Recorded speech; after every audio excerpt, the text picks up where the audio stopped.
Begins to ache. I realize that it's too late to love you like a chocolate cake. 'Cause we both know you're my dream date wearing old potato sack. Hi, everybody. Welcome. I'm Kyle DeCoyan, and I am the Executive Director of the Poetry Project, and I'm so grateful to be gathered with Ugly Duckling Presse, with Nicole Cecilia Delgado, Adjua Gargi Nzinga Greaves, Nuraini Juliastuti, and Fiky Daulay of KUNCI Collective, Magdalena Zurawski, and with everyone who is tuning in.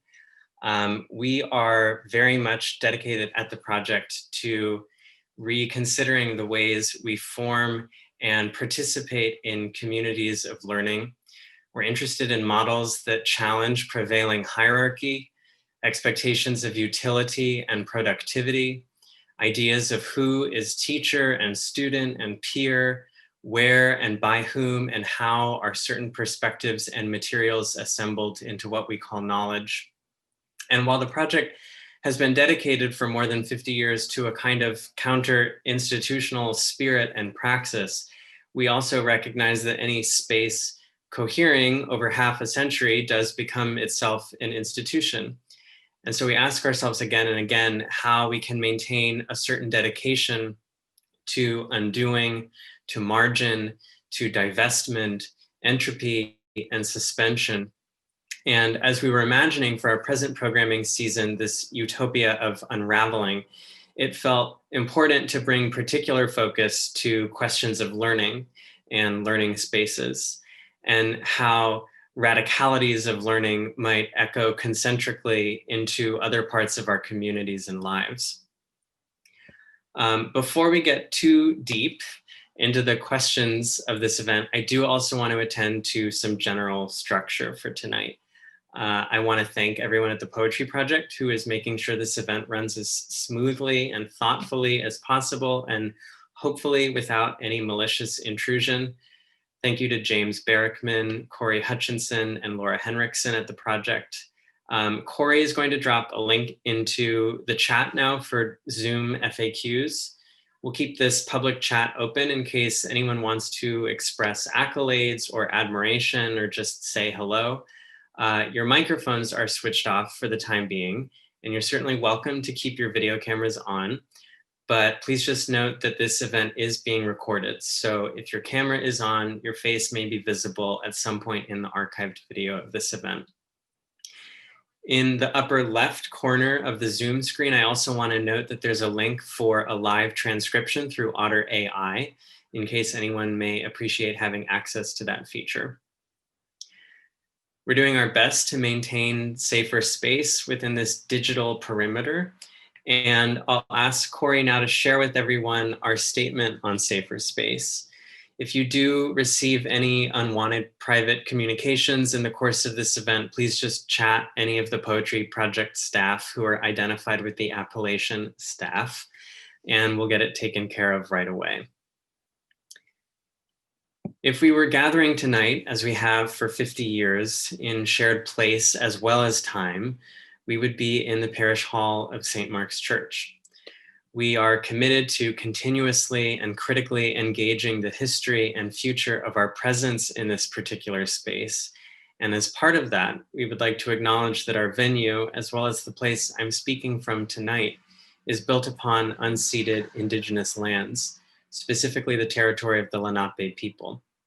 We recognize the continual displacement and violence perpetrated against Indigenous people and people of color by the US, and are aware that these kinds of acknowledgements can be misused as stand-ins for actual decolonization work, which is something for us to bear in mind as we go forward in our ongoing commitment to accountability, reparation, and equity.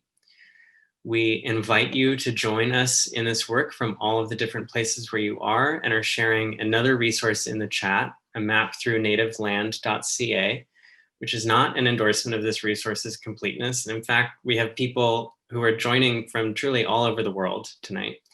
But we do hope that this might be a starting place for those who might feel encouraged to consider in new ways the histories of the places where we are. We usually set up the chairs together and put them away together in the parish hall. And I find that even as we gather in these more remote grids, our community is still finding ways to make and hold special listening space. So thank you for being with us and for figuring it out with us. We've made all of these online programs free, and we've also continued to pay poets and artists for their readings, performances, teaching, and writing. So if you feel moved to offer your support for this work, Corey is placing a link to donate in the chat. I'm also so excited that we are working with UDP for tonight's event. The pamphlet series, which this group of readers are a part of, I was saying earlier, has been just such tremendous and rewarding company and conversation through this very complicated year. In 2020, Ugly Duckling Presse has published 20 pamphlets of commissioned essays on subjects close to their commitments: collective work, translation, performance, pedagogy, poetics, and small press publishing, each offering a different approach to the pamphlet as a form of working in the present. They've turned to the pamphlet for an engagement at once sustained and ephemeral, seeing in it, to use Lynn Heginian's words, a sense of a newsgram, a sense of immediacy, unashamed of its staples. Corey will also be placing a link into the chat where you can subscribe to the entire series. And now I'm going to share information about our participants tonight, who will read in this order from their respective pamphlets. And then after they read, I'll come back to gather all of us for some conversation. Nicole Cecilia Delgado is a poet, translator, and book artist. Her latest book, Periodo Especial, from Agua Dulce la Impresora, explores the socioeconomic mirror images between the Greater Antilles in light of Puerto Rico's ongoing financial crisis. Her work has been translated into English, Catalan, Polish, German, Galician, and Portuguese.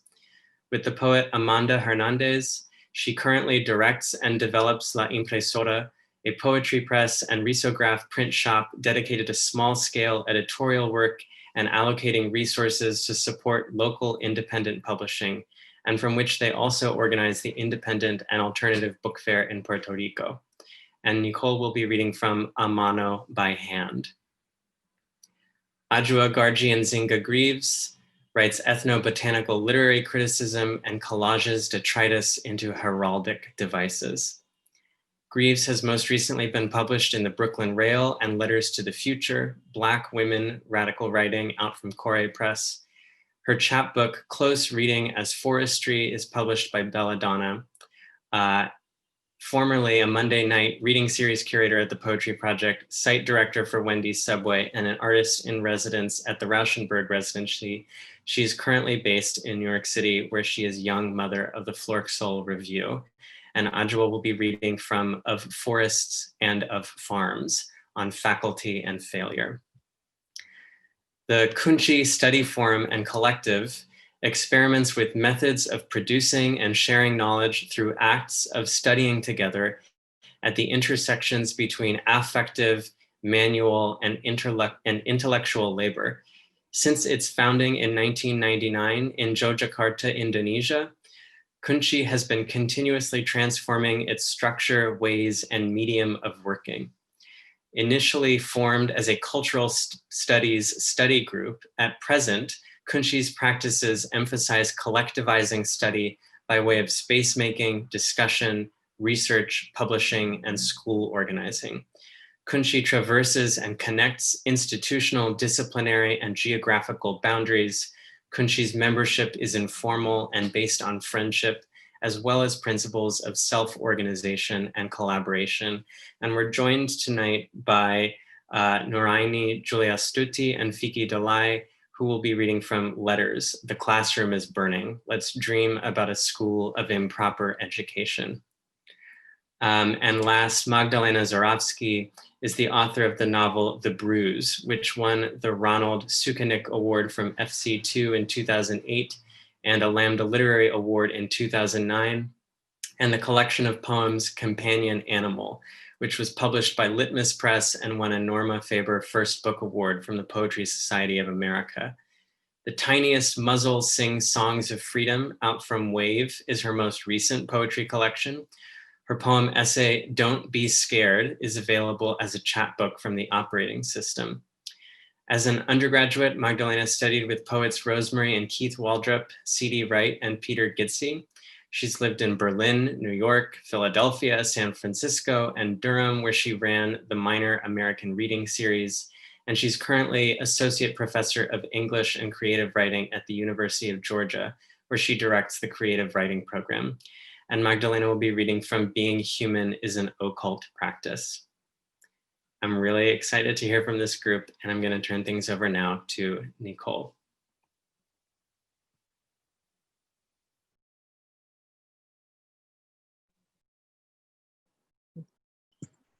Can you hear me?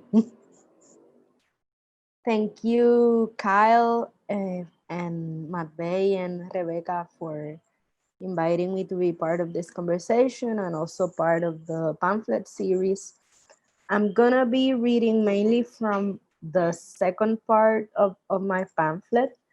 The first part is basically a collection of memories about travels in Latin America and 5 years I spent living in Mexico after finishing a master's degree in New York, and about my personal research with learning how to make books by hand. And the second part is focused in the work I've done in Puerto Rico after coming back. So I'm gonna start reading from a few fragments from the second part. In April 20, I also want to say that the pamphlet that is being published in the pamphlet series is a translation, and I want to thank Karina del Valle Shersky for translating my text, which was originally written in Spanish. Okay, I'm gonna start reading now. In April 2012, after a season in El Salvador, in which the poet Elena Salamanca and I made 2 books by hand, I came back to Puerto Rico and arrived in San Juan to set up an installation with Xavier Valcárcel called Xerografías para una estética contra neoliberal, which was a commission for the polygraphic triennial of San Juan. We published an open call, edited a series of broadsides, published a Puerto Rican poetry anthology about the crisis, and planned a program of workshops. I was supposed to stay for at least 3 months. I was absorbed by a deep enchantment with the island's green light of mountain and sea, and even the city began to fascinate me. Almost without thinking, I did not return to Mexico. Since I needed to make money while I looked for a job, I organized a few bookmaking workshops in my house where experimental writers and young college students interested in publishing gathered around the table. That same year, with various colleagues, we organized the first Feria de Libros Independientes y Alternativos, or FLIA Puerto Rico, in an empty lot between 2 buildings on Calle Loíza in Santurce.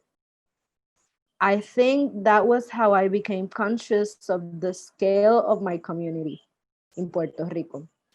At the first FLIA, under the hot sun and without any kind of sponsorship, dozens of independent publishing projects, literary and not, recognized each other as part of the same community, abandoned by institutions, but determined to keep recreating no matter what. Making a living in Puerto Rico is complicated. The current financial crisis is oppressive in countless ways.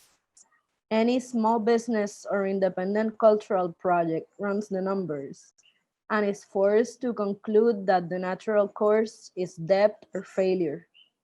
But we still keep trying. A year after my arrival, with that certainty in mind, I debated staying on the island or leaving again for Mexico, where I also didn't have steady work. In Puerto Rico, on the other hand, I have begun to feel useful. I could give poetry workshops, teach people how to make books, try to mend the illusory bridge between writers and editors, and publish around the edges of capitalism. Despite everything, we were all surviving. In the midst of these considerations, I began a program called La Práctica a Beta Local, a nonprofit organization created by visual artists dedicated to supporting contemporary art initiatives in Puerto Rico through free programming and residencies for local and international artists.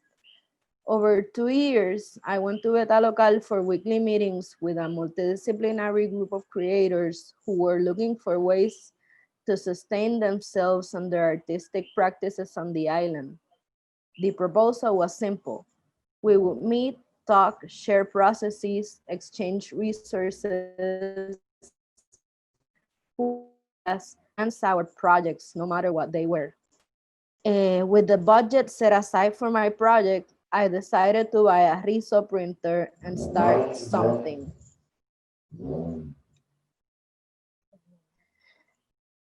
In January 2016, the poet Amanda Hernandez came into my life to do an internship with La Impresora as part of her master's in cultural administration. And from that moment on, we worked side by side, building up the workshop or La Impresora along the way. We won a few grants that helped us buy the rest of the equipment and tools we needed for our setup, and we taught ourselves to use them through trial and error. Little by little, we began to publish books of poetry. 2016 was a year of evanescent prosperity, just before the Promesa law imposed new asphyxiating austerity measures affecting every aspect of Puerto Rican life. The following year, Hurricane Maria hit. Without electricity, amid rubble and widespread confusion, we were able to temporarily relocate the Riso to El Almacén, a garage in El Barrio Tras Talleres, where a friend of ours wanted to start a hackerspace. He was repairing a good number of broken solar panels that had flown off in the storm. Like this, he was able to establish a small power grid. And faced with the urgency of finding communal solutions to the disaster we were living through, he invited us to work from El Almacén for a few weeks and use the solar panels in exchange for helping him reanimate the space and keep him company. We took the Riso and began to do solar risograph printing. Those hot and terrible months were where we were forced to consider again and again why we were doing the work we were doing. First, we ratified our choice in favor of manual labor, small tools, and analog processes. Thanks to the nature of this work, we could keep binding books more or less like we'd done before without depending on electricity. Keeping our hands busy lifted our spirits, even though we weren't making a profit and outside everything was destroyed. We also decided to slow down the rhythm of our commercial printing services and look for a way to subsidize the publication of poetry, our project's main objective. Even though the disasters have continued to accumulate around us, we fight alongside many other people to adapt to our changing circumstances and continue to make poetry and books available locally in Puerto Rico. We try to facilitate spaces where we can share, create, and learn a craft that is not taught in any of the island's universities. La Impresora now functions almost like an informal school of poetry and editorial skills. Each book we make testifies to a process of collaboration, editing, design, and productions. We make poetry books as well as comics, gallery catalogs, prints by local illustrators, signs for marches, and flyers for events and concerts. We offer workshops in riso printing, creative writing, and bookbinding. We organize readings and literary events. Our space has been a refuge for friends and young artists and writers whose educational opportunities and general life chances are more threatened every year by budget cuts, political corruption, climate change, and a growing sense of insecurity and uncertainty. Under these circumstances, we've become facilitators and workers in a network of exchanges centering on the independent creation of books on an island in crisis. I've come to think that the books we make by hand are not properly commodities, but rather points of encounter that adapt and circulate among our communities under another, more noble, more fluid logic. Thank you.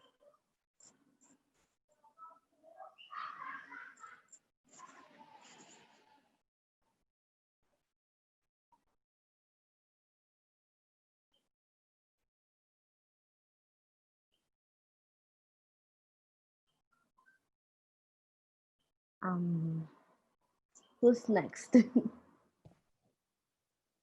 Hi, everyone. I'm Adjua. It's a pleasure to join you here in the Zoomosphere, right? Thank you all for creating this space, and Kyle and Laura and James and Corey. It's so great to see your faces again. Matve and Rebecca, thank you so much for everything that you have done and are doing to make these pamphlets real in this really surreal year. Thank you so much.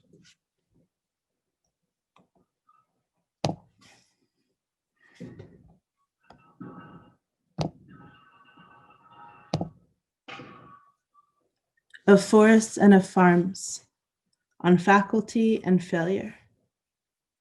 For Bernadette Morton Johnson.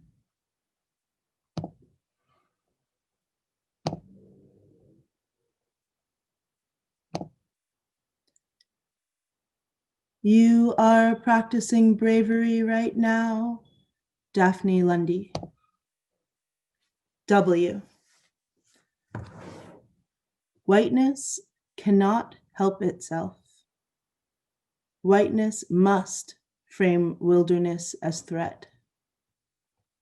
Whiteness knows integrity will mean its end. Whiteness thrives only in isolation. Fred Moten said, "Blacken up," an invitation to find the darkness within and hold its horrors close to the bosom del tuo essere, assuring the void you know it is the space that connects the universe to itself. If your spirit was born into a whiter, brighter, lighter body, reject the sirens luring you out of our dark forest to shipwreck on their civilizing shores. Take good care to shape with language worlds that want to hold us all. A. And when you hear them say dark, you will know that it matters. They will say it when they mean bleak. They will say it when they mean grim. They will say it and show surprise at your carnation's implication. They will say it and be surprised at your enthusiastic invitation. Leonard said, "You want it darker, we kill the flame." Fred said, "Blacken up." Zora said, "I feel most colored when I am thrown against a stark, white background." They will say it when they mean a hell zone in which their shields are disintegrating, a hell zone in which their protections show themselves to be towering cages of ivory, a hell zone where the ceaseless rending of their telltale hearts beat.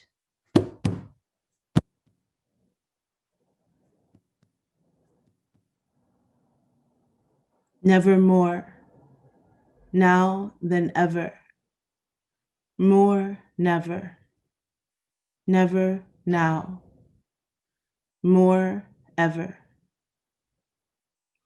After 300 years, do I still want this clan of goblin guardians patrolling the boundaries of my existence? Or am I ready to join my families in the cosmos finally and for real?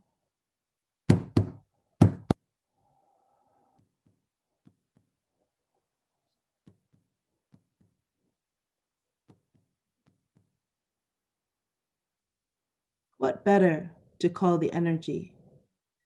Bridge of false chasm, sparkle in sunshine, bosom of cosmos, knowing without knowing, making siblings of us all. What better to call this energy than dark matter?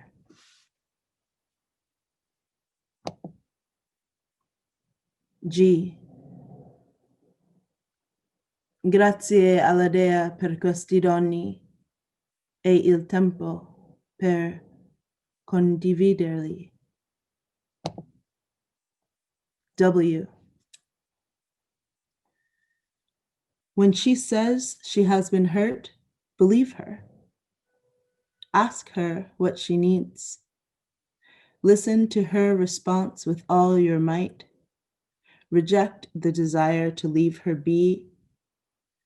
Scan the planes you share for threats and predators. Protect her from violence, and then thank her for the safety you will enjoy. Like all Black women, plants dream of the day their wounds will matter. I.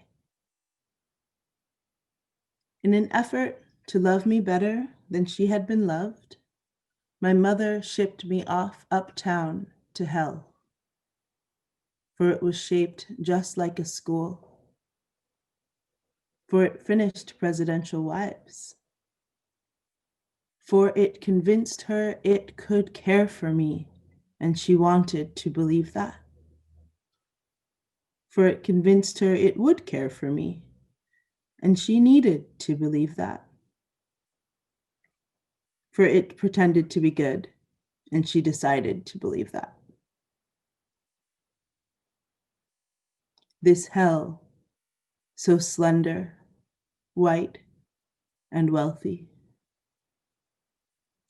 TK Centos del Campo de Teni.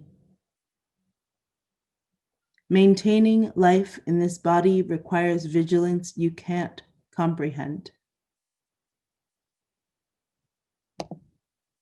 B, by which of course we mean, what do plants want, and where within our own bodies might we know it? Par exemple, watching Black Girl, 1966, when the life of Usman Samban's hero comes to that familiar, exasperated, resolute, pristine, instructive, liquid end, we understand at once how elegantly, privately, entirely, our theorem has been grandly unified. And on the street below the cinema, tell our biffle wide-eyed, she killed herself because her captors did not deserve her. And without resisting, dear Biffle follows us headlong into the floral implication with the kind of ease that comes from knowing well the capacious varieties of death. Scorpio, Scorpio, oh, Scorpio,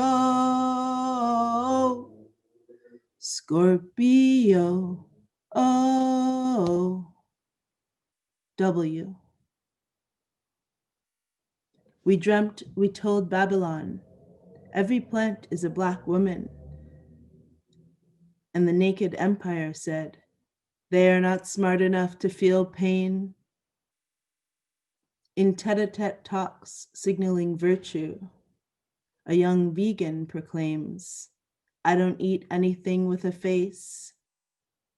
Years later, we hear, I don't eat anything that had parents. Just now, a spider startled me alone on this picnic bench in Marsha P. Johnson State Park, and I, as if I cared for nothing, had learned nothing, considered nothing, offered you here nothing, so tense, so worried and so fragile for the Jupiter of me. I, beloved reader, then projectiled, flicked, disastered that surprising essere to an elsewhere and unknown. I made a chaos from my reflex and now feel so sad. The shame of being this manner of essere, umano, on earth is its own Jupiter of woe. Anti-Blackness is anti-environmental. W. Water your plants or obsess about your childhood. Watering your plants, you obsess about your childhood. I meant to craft you a wilderness, but for years I was trying to draw you a map. Can you ever forgive me? What I learned in the forest is clear on my face, but you are far from me and cannot yet see across distance. What I learned in the forest is to protect. Special thinking. Learn to preserve all newness. It may be all of what you need. If you see me and I am glowing, it is because I did not let my first teachers kill me. Thank you.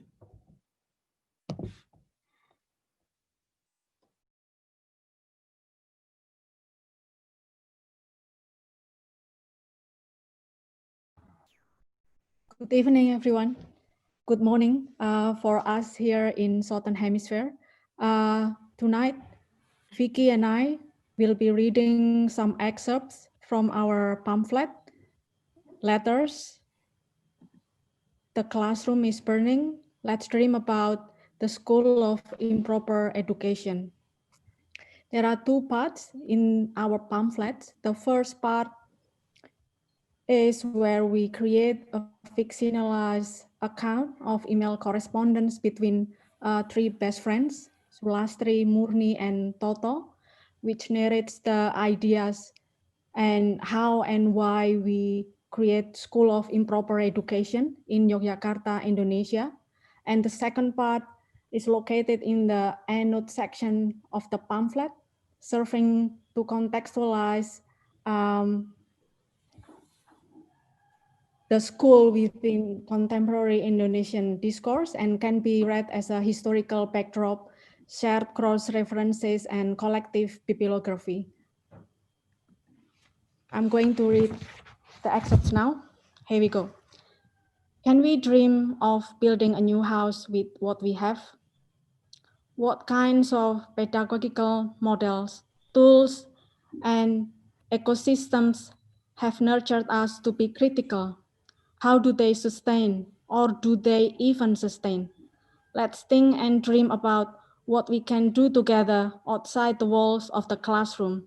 Maybe then we can break those walls from the outside. Can we create a new initiative which serves as a public learning platform? It seems appropriate to articulate what we feel in the development of a school. In defining our initiative as a school, how can we use it as an avenue through which we can practice on learning and, more importantly, to turn the unknown into a series of productive tools for understanding the contemporary social ecosystem and articulating the resourcefulness of and interdependent subjectivities? And yeah, this might be the right time to believe in the Tajikistani proverb. You can only eat a chicken once, but that chicken lays hundreds of eggs. Perhaps it's a good sign to move forward and think about what teaching actually means and whether there is still a form of radical school that we can practice together outside of the conventional process of institutionalization. Toto, I'm looking for the Indonesian proverb which can be equated with that Tajikistani proverb. So far, I haven't found one. Instead, it has me going back to this one. Guru kencing berdiri, murid kencing berlari. In English, this is the teacher pees standing up, the student pees while running. It's so funny. Why the reference to peeing? And it's about peeing while standing. It's so masculine. Anyway, the proverb has many interpretations, but for me it means that the teacher is a model for students, and students will take whatever she or he has learned and go beyond the teacher. With my privilege, I'm partly a product of the university as well. I have a PhD, but being in the university, as well as outside of it, in study groups and collectives, has allowed me to think beyond what the university has taught me. And thought, as you brought up the ignorant schoolmaster, it makes me think about Lekra's Turba method, turun ke bawah, literally going down, but also meaning joining the proletariat, where the figure of teacher master should be shout out in the wisdom of the masses, those who are usually dream the ignorant poor. This is also related to Murni's call to seek study practices that exist beyond the walls of the classroom, no? I want to think out loud about what other meanings are attached to the notion of below. Below can be a learning space that is made possible by the social generosity of many people. The meaning of below in Turba seemed to emphasize the location of the place through which the artist sought inspiration from the masses. But can below also be the possibility to go to the unexpected places? Location is no longer perceived as important, but the possibility of embarking on travel outside of the familiar zone is. To grasp the complex layered dimensions of below, we need to consider our feelings and how they engender the possibilities of encountering different realities, certain kinds of shocks. Murni, it's funny how you asked about Paulo Freire and Ivan Illich in your previous email. It brings back some good, perhaps a bit romantic memories of the Reformasi movement. I was thinking that our discussion about the meaning of below in Turba, in relation with the desires to find and acknowledge different kinds of people, will not only bring us to discuss the meaning of people, but it also propels us to talk about what schooling really means.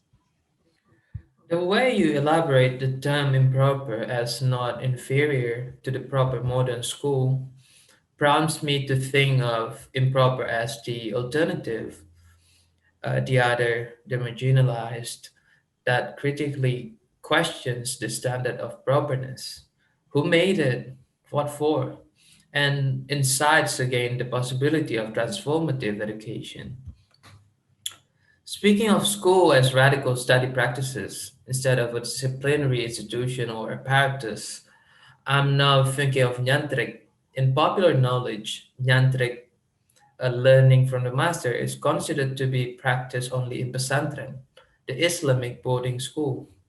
Traditionally, the Santri are practicing Ngaji and Nyantrik under respected Kiai throughout most of the day, and they are obliged to perform certain ascetic practices.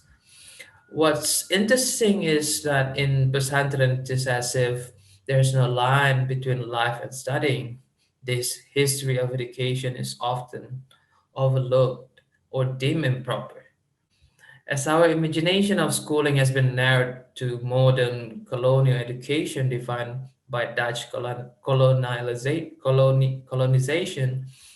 properness, students wearing clean uniforms, teachers standing in front of a blackboard and explaining encyclopedias, punishment for bad behavior, standard exams to pass a grade, a certificate. I think we share something in common here. We value the productive relation between studying and collectivity. Schooling, or talking about school, leads us to discuss people. Though we haven't articulated yet, we are sort of asserting our views that to study means to be with other people. Studying is doing a deep hanging out while continuously attuning to our social ecosystem. In light of that, we can reinvent and introduce school or the idea of studying as a tool to encourage solidarity. Does that make sense? When there is no specific figure or person that possesses the sole responsibility to take care of everyone, caring becomes a collective and mutual task to share.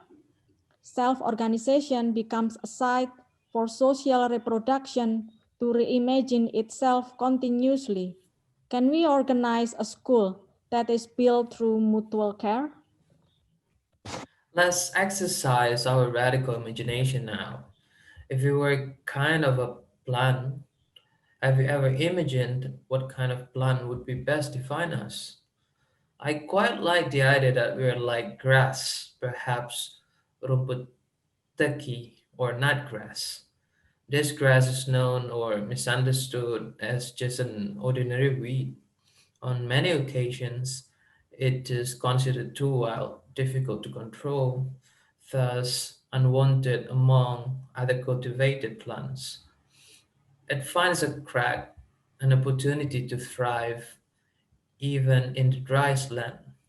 It is resilient, unbeatable, and it is useful too for food, sleeping mats, folk medicine. Its usefulness is not a straightforward thing, but results from trial and error and experiments, a hope on the brink of despair, a curious light at the end of the tunnel. Suppose we are proposing our kind of school. Do you think we propose slowness? Slowness that involves revolutionary patience. I wrote a short paragraph about slowness yesterday. Here it is. Slowing down and sipping in is strategies aimed at connecting different articulations of staying in, withdrawing, persevering, and surpassing chronic deterioration of marginalized form of life in the various geopolitical contexts. The strategies open up spaces for the still hidden possibilities of the everyday to emerge from seemingly narrowing horizons for social projects. Simultaneously, this involves turning away from modes of representation that, in trying to speak against the violent institutions of our times, are often inadvertently absorbed by the very things they seek to overcome. Through these approaches, we propose ways of being with others, becoming together within and beyond spectacular consumption. We consider such approaches as durational frameworks that precipitate collective study, a time and space for collective listening, sense making, common solidarity in the wake of crisis as ordinary. What could the city, as a network of layered relationships and an assemblage of histories, offer and afford in studying solidarity? Thank you. Thank you.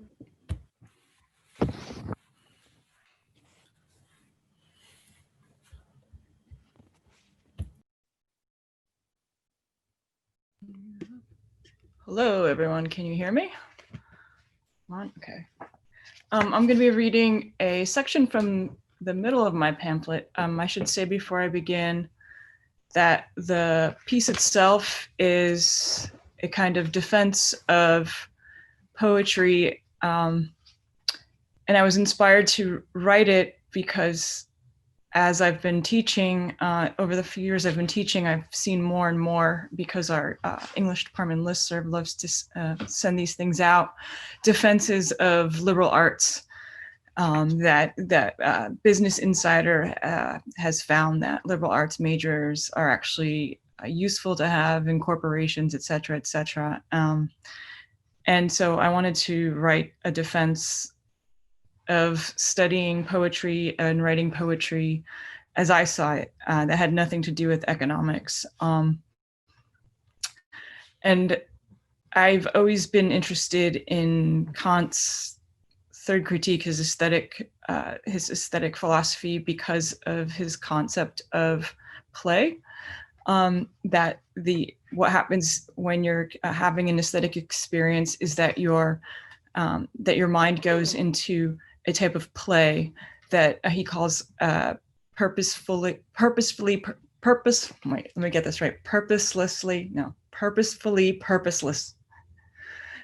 So it's something purposefully purposeless. Yes. And I've always liked that idea. But unfortunately in Kant, the kind of, the play, the end of that such aesthetic play allows you to understand that you're human, and that you are separated from the world in this way, as a human being, that you're superior to the outside world. So it's problematic in Kant, but I can't seem to let go of this idea of aesthetic experience and play. And so the way I get myself out of that problem in the beginning of the pamphlet is to have Zora Neale Hurston revise Kant with her idea. Well, I read Mules and Men as offering examples of how aesthetic play is something that reminds people of their humanity at the very moment that work tries to dehumanize them. And so that's kind of where we're at in the pamphlet when I get to the episode I'm going to read now, which is actually a reading of the opening scene of Robert Duncan's HD book, which I'm very fond of. So, people make poetry, have always made poetry, because it is one of the meaningful ways that life extends itself in and through us. Though the circumstances of my classroom bear little resemblance to Hurston's Eatonville, for my students and me, poetry is a site of freedom too, a way to feel a life within us greater than what presently orders our daily living, a play that counters the neoliberal logic that structures our institutions of learning and the life choices they make available to my students. Though poetry is not the only site of such freedom, it is the one I've been called to as a path to living, the one I am most able to defend.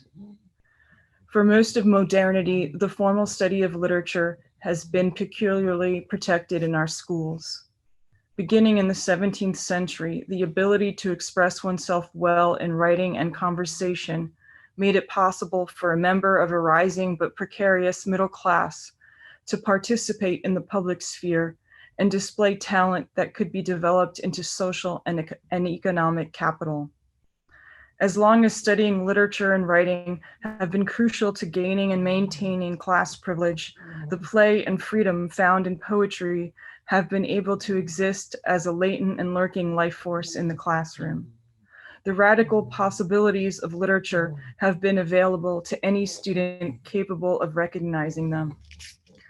In the literature classroom, a subversive path to knowing ourselves outside of the economic structures that order social life has always existed in occulted form. I should warn you, if you hear any weird noises, it's my aging pug breathing funny. A very early episode in Robert Duncan's The HD book helps us to see the importance of the literature classroom for intervening in a capitalist order that has rendered being human into an occult practice. Duncan, sitting in his high school English class, is weary both from the heat of Bakersfield and the curriculum, quote, the proving ground of the professional middle class, end quote. When his teacher, Miss Q, interrupts the course of the day to share HD's poem Heat with the students, the poem's message that, quote, the ardor for the truth of what was felt and thought, the faith and passion was a virtue, end quote, is exceptionally striking to the young Duncan. It counters the classroom's sanctioned purpose of providing the children of the professional class with the appropriate cultural capital for their future as actors within a market economy, their expected life as doctors, lawyers, and such. For Duncan, the poem is a revelation of another form of life, a righteous provocation to any reader capable of comprehending its message. The poem and its willingness to display emotional integrity demands in turn such integrity of its readers. Quote, to articulate the feeling, putting it forth in a poem like this brought others into the challenge, end quote. But why? Why is one poet's articulation of a particular affective reality via a poem a challenge to the reader's life? The answer is that the poem is a site of self-recognition. It occasions in the reader the realization of, quote, belonging to a community of feeling, end quote. To understand the poem is to see one's life in the experience, and for this reason, the poem becomes a means of species identification. To understand oneself as human in the moment of the poem is to understand oneself as sharing in the emotional life revealed therein. The poem teaches that there are others who feel as we do, and it is to those others that we belong. Most importantly, by doing so, the poem serves as a challenge to the very ideology that the literature classroom has been summoned to enforce and perpetuate. The poem addresses the affective inviolability of the system the students are expected to enter and replicate. Duncan describes Miss Q's habitual but tacit sharing of works like Heat as a way for her to, quote, attend the possibility of a poet in me, end quote. His declaration of this school episode as the start of his poetic vocation tempts me to read this experience as akin to the Annunciation, the moment Mary the teenager is called into a divine order by learning she will be the mother of God. Duncan perceives the voice of Miss Q as a calling into literary life, a richer, unthwarted mode of being, one otherwise hidden by the classroom's primary purpose of, quote, establishing our estimations of worth in the marketplace, end quote, of proliferating an understanding of personhood as homo economicus. But Duncan's description of his teacher's action underlines her own alienation within the official limits of her professional life. Her sharing of this particular poem, in Duncan's view, stems from her personal search for sympathy in the most literal sense, a search for shared feeling with her students. Quote, the patience of her voice, where hope for a communion in teaching still struggled with a resignation to institutional expediencies, the reaching out of her voice to engage our care where she cared, had a sweet lure for me, end quote. This passage and others, though, show my error. Miss Q is no Gabriel. In sharing the poem, she carries no divine authority, but rather a fragile humanity in search of a generally human communion. I use the word generally because she is not in this moment acting in her capacity as a teacher in relationship to her students, but as one human seeking conversation with other humans. She is cautiously offering an alternative curriculum, self-conscious that she is overstepping a boundary and soliciting poetry as an occasion that challenges its limited institutionalized purpose as a bourgeois class marker. Her delivery of the message encoded in the poem is a subtle wink, a sweet lure for those with the attuned affective temperaments. Miss Q is, quote, testing for an affinity, end quote, is asking, do you see that we are also even more so this something else? It's Duncan's description of her fear, her secrecy, her cautious authority in this moments that force my analogy of the Annunciation to fall apart. Compare her timid approach to the angel Gabriel in Simone Martini and Lippo Memmi's medieval painting of the Annunciation, for example. There, Gabriel is an angry and forceful angel, a messenger from an order above come to enlist Mary and her womb. The Annunciation is a demand that cannot be refused. Gabriel's body is depicted in profile. His brow is furrowed and his neck strains towards the Virgin. The painters have etched the angel's verbal command across the canvas, highlighting that his word is an action, a means of tethering Mary to God's will, despite her display of unwillingness and an inverted angry face, a recoiling body. Miss Q, on the other hand, is a terrestrial creature, carefully and lovingly reciting a poem. She makes no demand of any particular student. She is acting not as an agent of the state, but as Duncan sees it, as a shy messenger of an occult knowledge of a richer, hidden, and complete human world, one that we ourselves have obscured. What is revealed through a poem like HD's is secret knowledge and thus cannot be announced. The richness of the universally human is an occult wisdom, a truth that underscores the privation of our common ways of being. Miss Q, as the messenger of such knowledge, is an initiate of a secret community. Quote, the whole confidence and tone of her speaking was of an other order when she came to these works that she took as revelations of a life back of culture or society, of a life she wanted us to find, end quote. That only a life outside of the dominant order facilitates acknowledgement and understanding of human kinship through a shared affective life is, in essence, the problem of modernity as a whole. The alienation of each of us from one another and from ourselves. As an agent of the state, Miss Q is tasked with perpetuating such alienation through teaching literature in order to cultivate the social comportment expected in members of the middle class. Officially, she is meant to bestow upon Duncan and his classmates the accoutrements of the bourgeoisie, a common vocabulary of cultural references for cocktail and dinner parties where business deals are sealed. But the literary has a secret escape hatch, a cellar door into a fuller form of life that Miss Q cannot officially espouse, but towards which she nevertheless signals, seemingly from a vital emotional need within herself. Duncan's troping of Miss Q as an initiate, as the gatekeeper of occulted knowledge, essentially functions as a thesis for his exploration of poetry as a form of hermeticism writ small, one he elaborates in the next several hundred pages of the HD book. His understanding of both HD's poem as a return to something older but lost, and Miss Q's secret canon as a life back of culture of a life she wanted us to find, is the definitive move of Hermetic thought. The Egyptologist John Osman, in his foreword to Florian Ebeling's History of Hermeticism, notes that all Hermetic traditions from ancient to modern times are defined by a sense of such loss and thus a need to return to the origin. Quote, a pessimistic backward-looking concept of knowledge and tradition, which localized all knowledge in the beginning, after which things could only go downhill, end quote.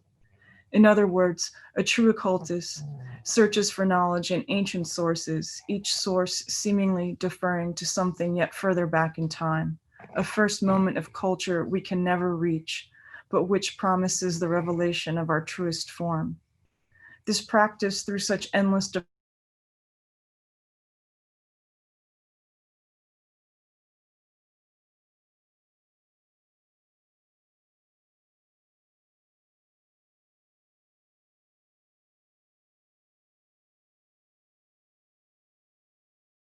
destroyed by monotheism and capitalism.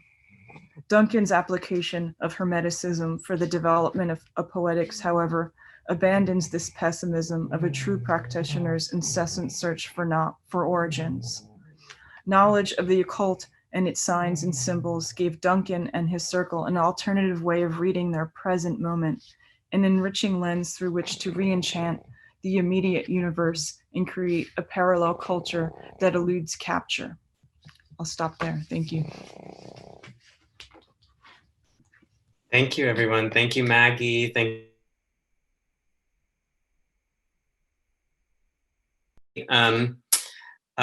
going to switch to the kind of conversation part of this program. And just a sort of technical note for your viewing experience, if you want to be able to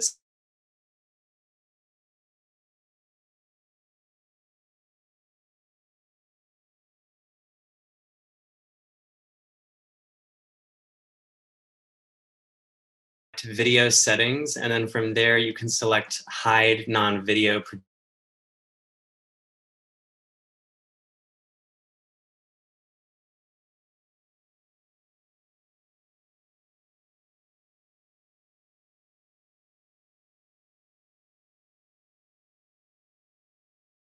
Practical and also big scope conceptual questions about radical learning and radical learning spaces, but I actually would love to spend time with some of the particular connections, like really specific material connections that are inside your different pamphlets and works. And maybe some of those earlier things we shared will just end up being subtextual. We'll see.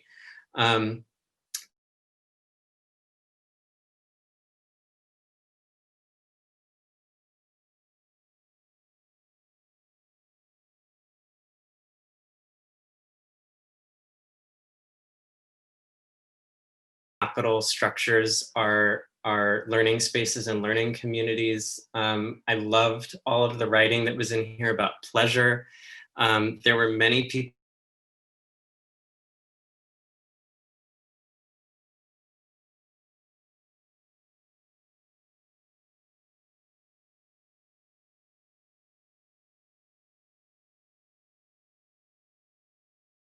failure is in the title of Adjua's. Maggie, that you're thinking and writing about failure.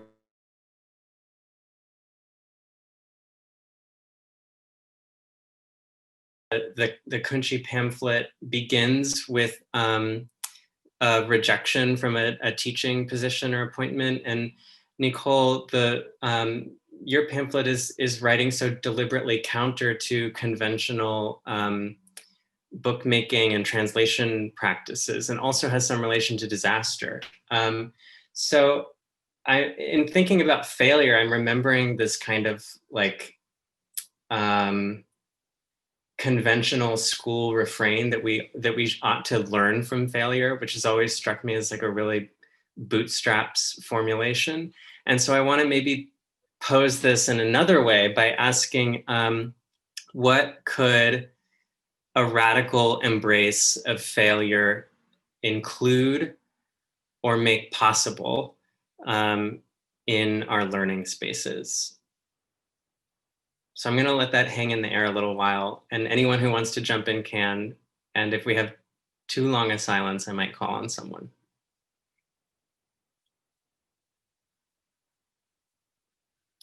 I think Maggie wishes to speak, but maybe, James, I wonder if we need to give folks unmuting capability. Yeah. Yeah, I was just going to say, I can thank Donald Trump for his inability to control the virus, and for my governor for being so awful. I get to have my graduate seminar in my backyard this semester, and it's been really fantastic precisely because the institution has just melted away. It's amazing. I love that image of melted away in the abstract. I'm thinking also of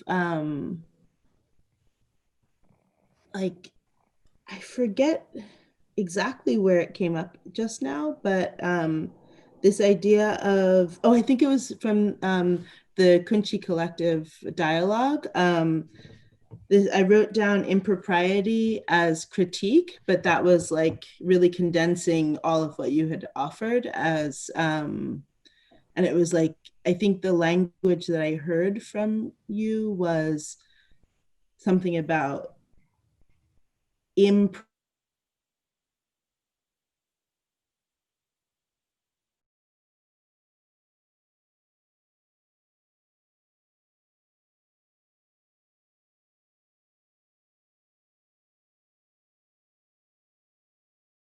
which is really, I loved that so much. I loved how elegantly that inverted the thing. And then I was also thinking about this, also from the KUNCI collective, the this question, can we build a school that, I forget exactly the language, but can we build a school, something around mutual care? And you know, talk about melting away, like the institution melting away. Like in that moment, hearing that question from the two of you, I thought about the kind of rigidity that my teachers taught with. I imagined, Magdalena, I imagined their institutionality like melting away, and like I imagined the relief that they would have felt if they could have come to the students asking for anything, you know? Yeah. Thanks, Kyle, Magdalena, and Adjua. I'm just going to add another point regarding what is it? Failure.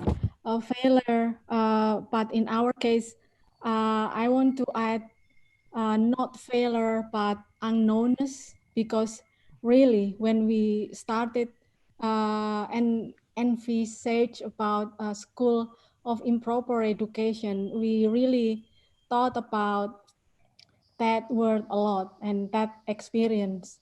So this goes back to 2016.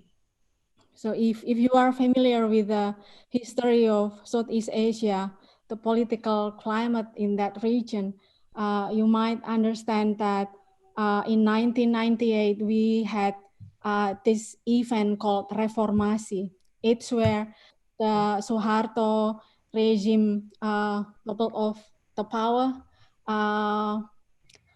after the big financial crisis in Asia.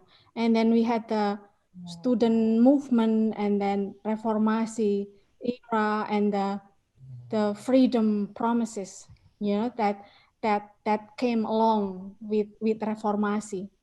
But what we felt was that in 2016, we thought that we did a lot of things, obviously, KUNCI, but at the same time, we also felt that we didn't do much.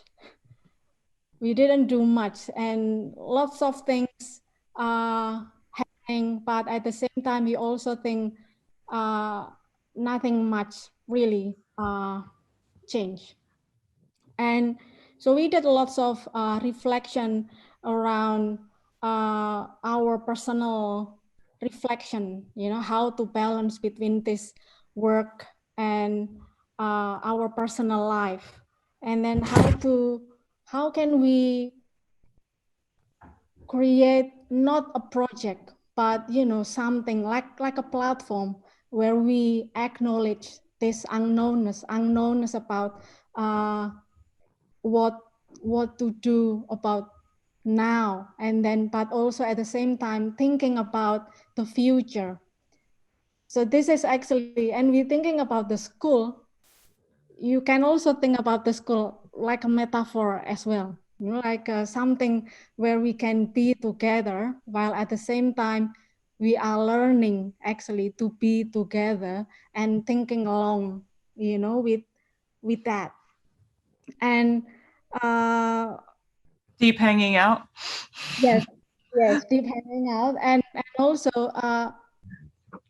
I want to talk about a little bit about self-organizing that has been really a habit of activist, artist activist, or cultural enabler in Indonesia. We like hanging out and then organize something. It's just part of the nature. So this is a habit, you know, collectivizing things, and at the same time, I personally realized that KUNCI is also a byproduct of the university. And here Magdalena, I also want to go back to Fred Moten a bit, that, you know, having nurtured by the university environment, I think I want to acknowledge that it has given us moments of fugitive enlightenment, you know, like capacity to talk back. And to be able to talk back is very important, especially within Indonesian context and maybe Asia in general. We have lots of reservation, and then politeness and, you know, hierarchical structure in everything. And so developing the school, I always thought that since the beginning, there should be the space where we can nurture a sense of disobedience. And yeah, and I think we need that, and we always need that sense of disobedience. And yeah, and in the end, after a while, we are having this school, and now the school is especially during the pandemic, ongoing pandemic in Indonesia, obviously, it metamorphose or transform into another space as well, and where we have to acknowledge not only unknownness but also various forms of non-knowledge. And that's I draw, there are many references, you know, cross references between what KUNCI is doing, or the pedagogy that KUNCI has been practicing doing the school with reading your pamphlets. Like you say, occult practices, you know, where we have to learn about difficult knowledge from the past. And also, and in Nicole's pamphlet about publishing as a way of learning manual by hand. And in one of KUNCI's method, we are learning about nyantrik. It's like studying from the master, but we actually choosing what kind of teacher that we want to choose. So that it is very active process, while we actively identify what kind of teacher or agents that is capable to teach us something.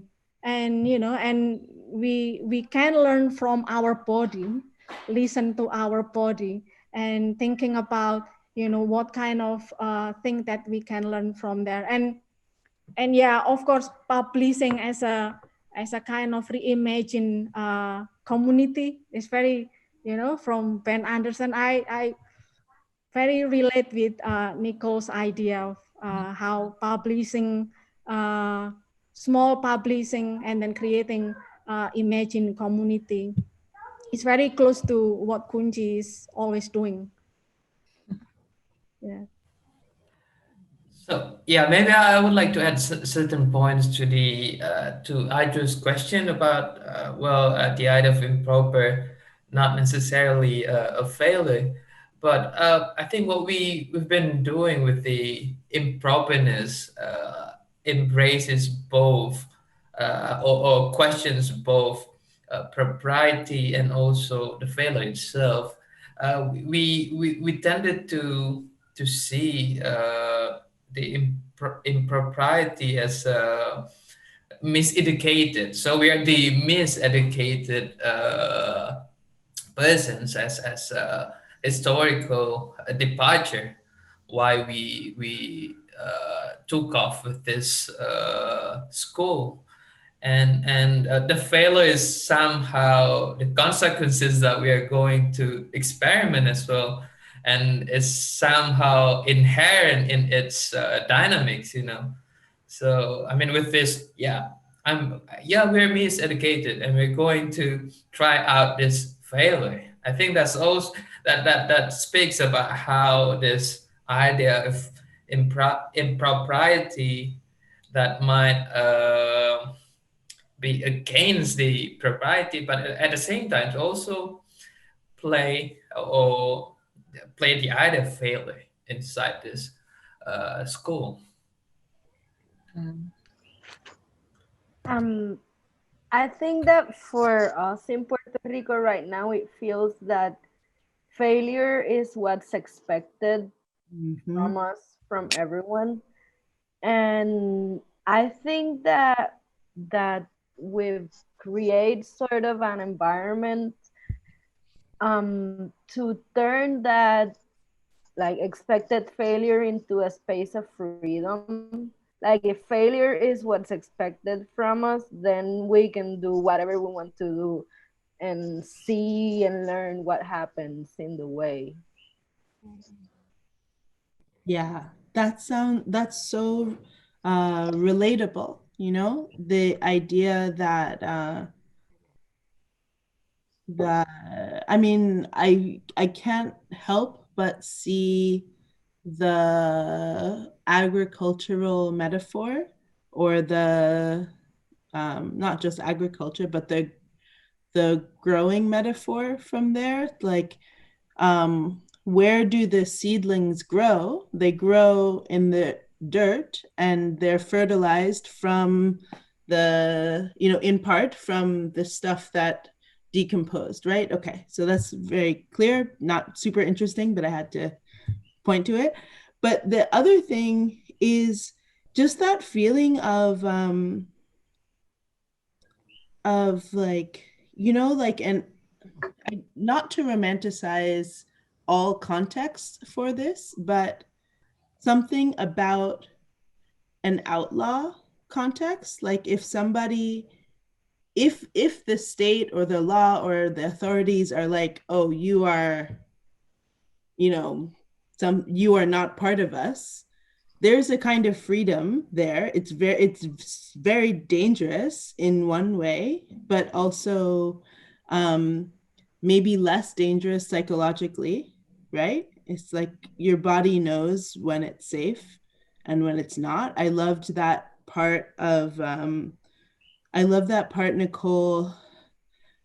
I think it was kind of the end of a section where you said that all of what was given, access to this man's shop and the resources there, or the fact of the shop, was given in exchange for the two of you reanimating the space and keeping company. Only an outlaw knows that. Only an outlaw knows that, like, it is valuable to have people around. And friends. What's that? The friends around. Yeah, to have friends around, and to have like and to to offer as payment the fact that you're gonna hang out is super cool. You know, but it's also like, it is invaluable, and when you read that part, I thought about just the cycles of gentrification that we see. It's like we see it done in a way that hurts, but we see the structure is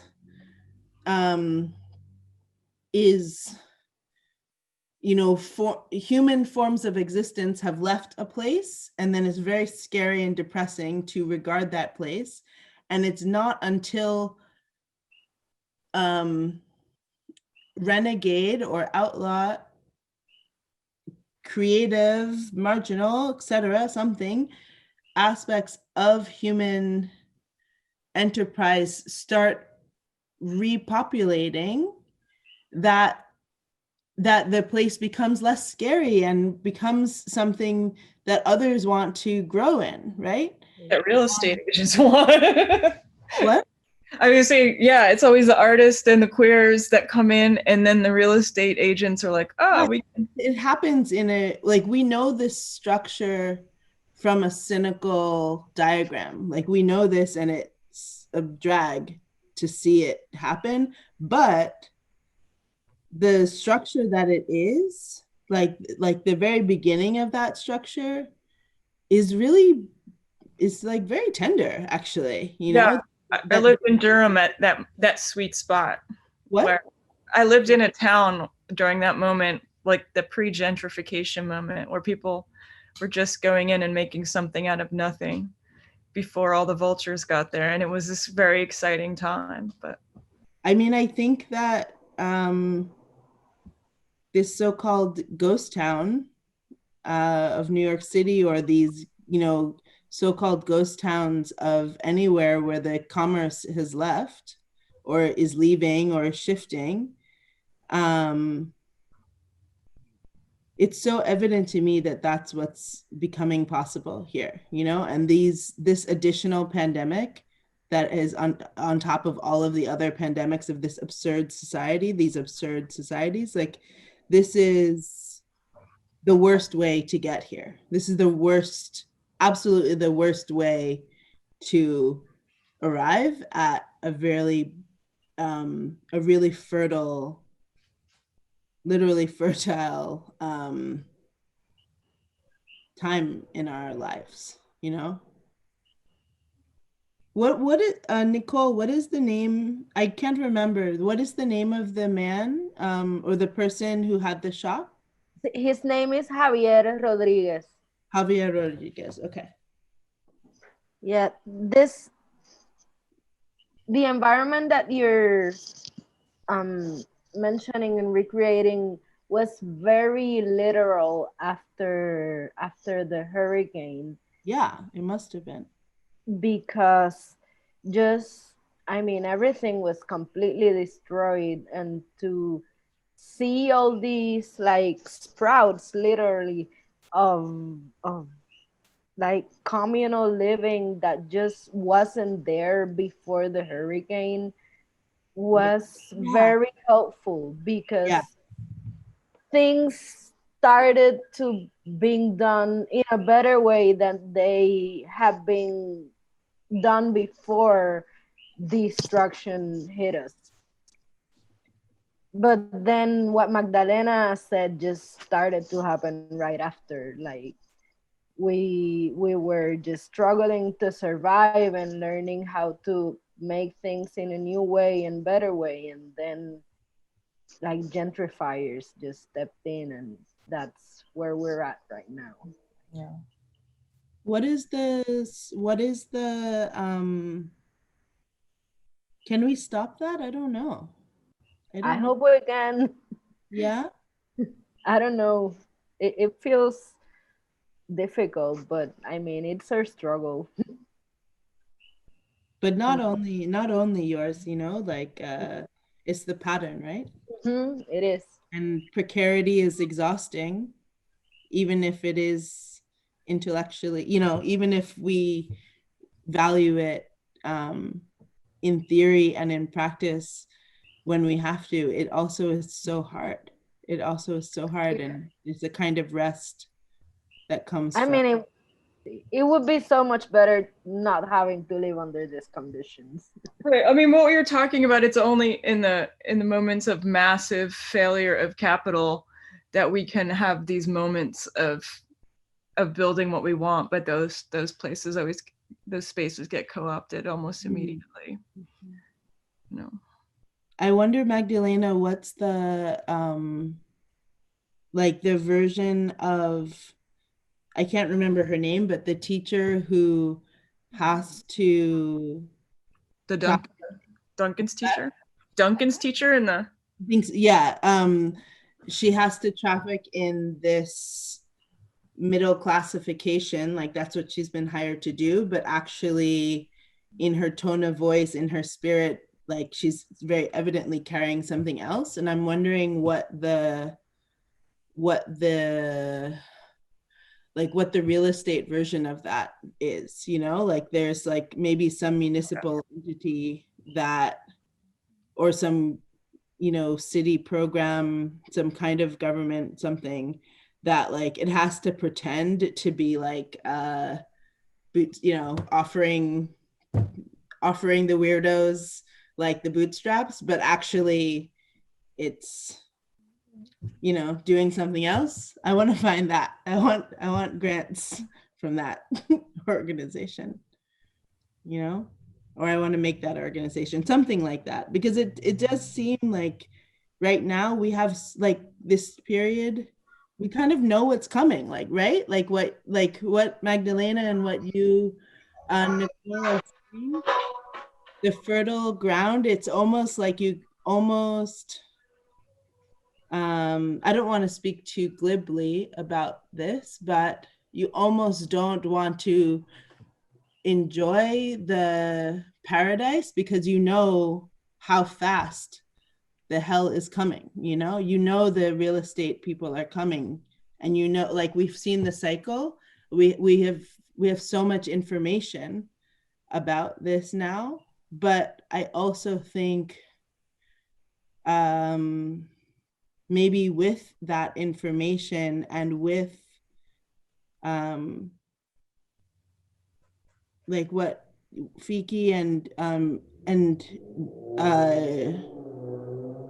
like what you're talking about in terms of hanging out and organizing, going together so hand in hand, I feel really envious of that as a something you can expect, you know.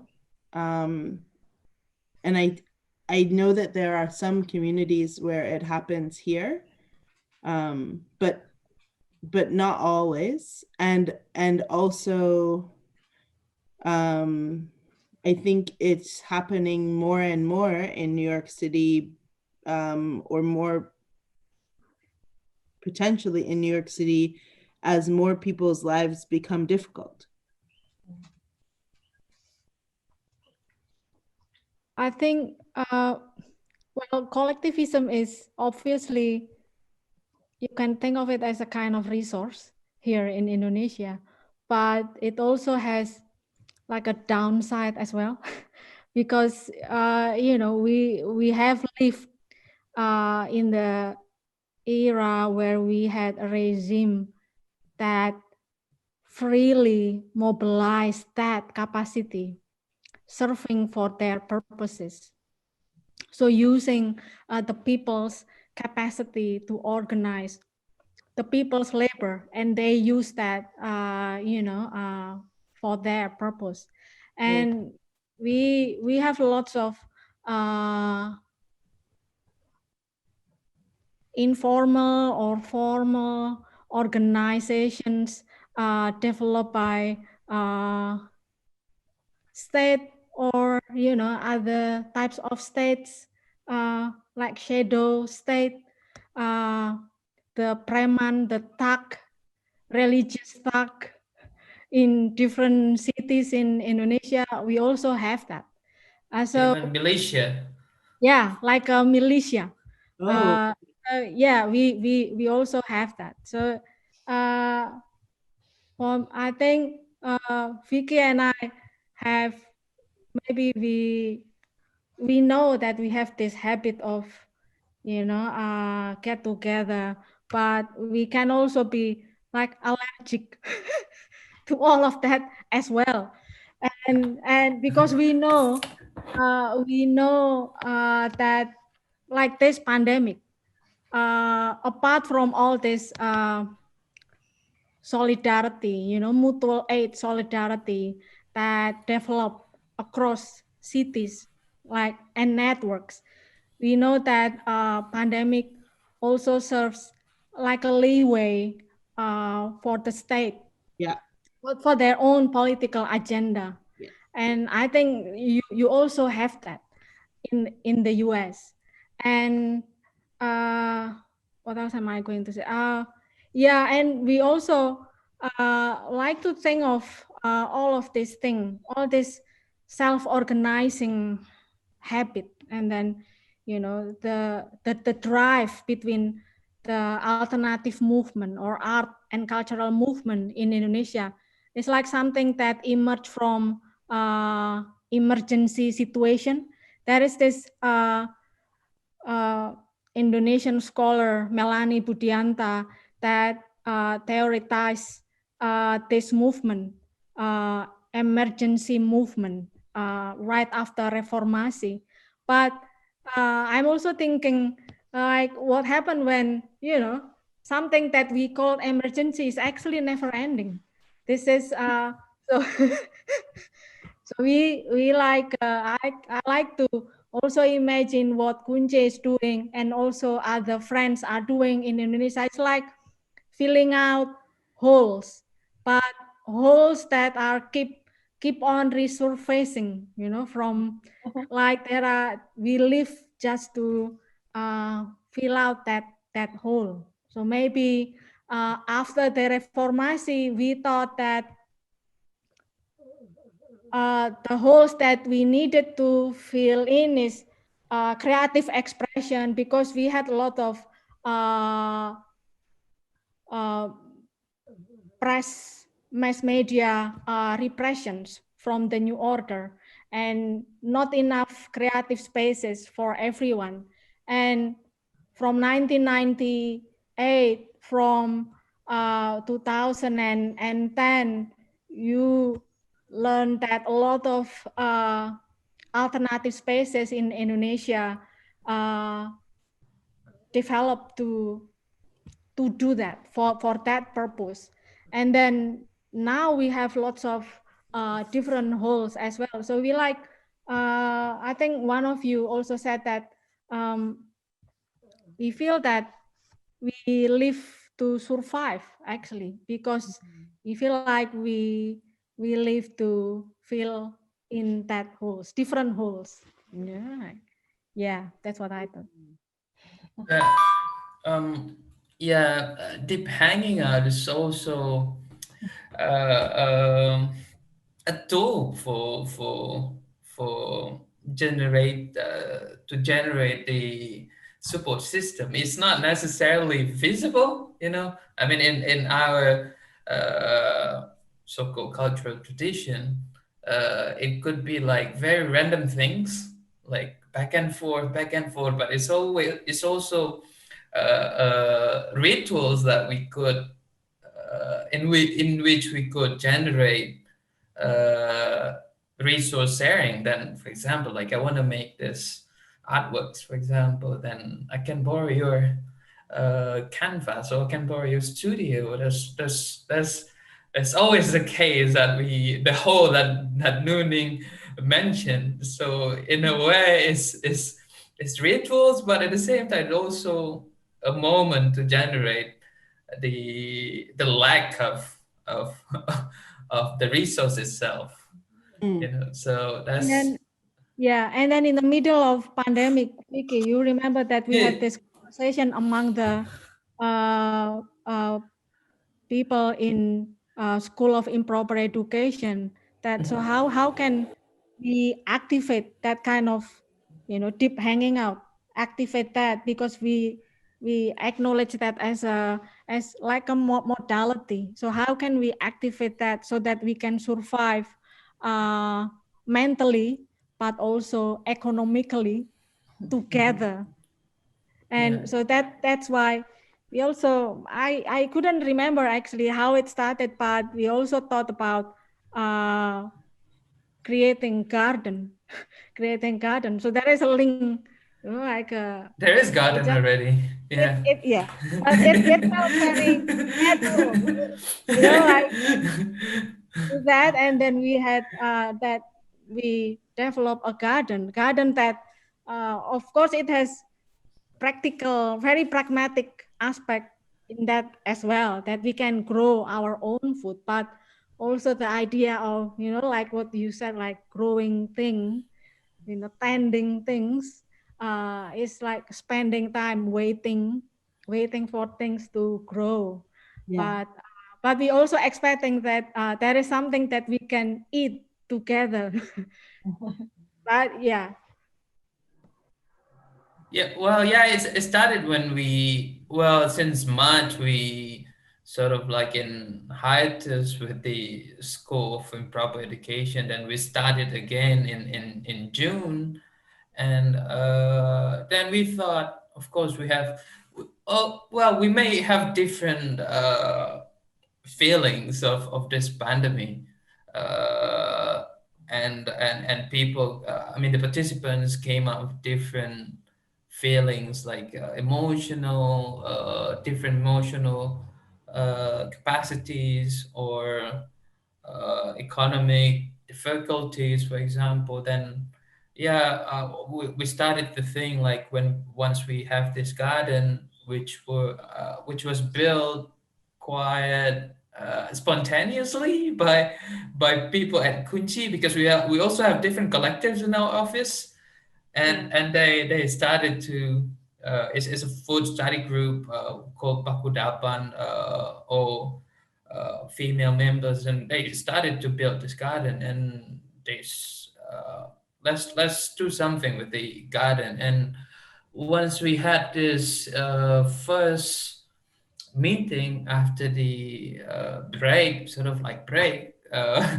then we thought, yes, what we can do with this garden, because people have different challenges. For example, like one of our participants, because she has been dealing with this online, intensity, like it absorbs her, emotions and power, energy, and so on. Then we haven't really we couldn't really find connections to the garden. I think that's also our collective questions with this garden, and we're still figuring out, I think. I think this garden is a good compass for us to close our conversation. And I feel really grateful that we've kind of moved through so much discussion around like unraveling and undoing. And as Maggie put it, I think like melting the institution, and sort of revealing what other counter possibilities there are if we sort of let and support some of the dissolution of these structures that we're inside of. So I want to thank everyone. I want to thank Adjua and Nuning and Fiky and Maggie and Nicole, who I know has been having a little bit of connectivity trouble. I really want to thank Rebecca and Matvey and everyone at UDP. I would ask Corey if you could just place in the chat again the subscription link for the entire UDP pamphlet series. And then on the event page for this, there are also links to purchase all of the pamphlets for the different contributors tonight. Our next event at the project is next Thursday, the 5th, and that is a lecture with Karen Barad on touching the stranger within the alterity that therefore I am. Thank you so much again, everyone, for being with us. We'll leave the Zoom open for like a few minutes in case people want to share appreciations or say hellos. And if folks want to turn on their microphones, they're welcome to do that too. Thank you again. Let's go. Thank you, everyone. Thank you everyone. Thank you.